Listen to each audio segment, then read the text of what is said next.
Hello everyone, welcome back to another mini vlog. আর বছরটা শুরু করতে পারছি একটা হ্যাপি নোটে। তো এটাই যা ভালো লাগার। সকলকে জানাই হ্যাপি নিউ ইয়ার। আর দেখো, আমরাও বছরের শুরুতে একটা খুব ভালো পিকনিক সেরে ফেললাম।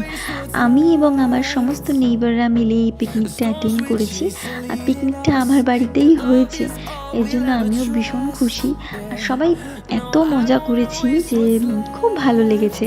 আর সবথেকে বড় কথা, আমি কেন বললাম যে এই পিকনিকটা অন্য পিকনিকের থেকে আলাদা, তার কারণ হচ্ছে আজকে এই যে রান্নাগুলো হয়েছে পিকনিকে, তার সবটার দায়িত্বেই ছিলেন কিন্তু আমার পাশের বাড়ির গোসাই, যাকে আমি তো ভাই বলি।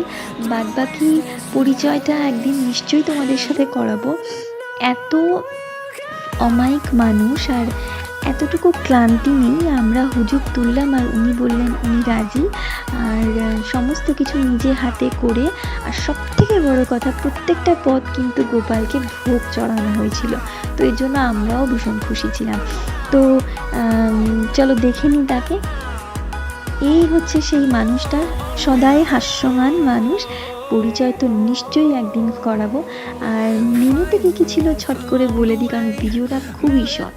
তো মেনুতে ছিল ভেজ পকোড়া, আর ডিনারে ছিল সয়াবিন আলু বিরিয়ানি, আর তার সাথে ফুলকপি রসা। তো এই ছিল আজকের ভিডিও। তোমাদের কেমন লাগলো অবশ্যই জানিও।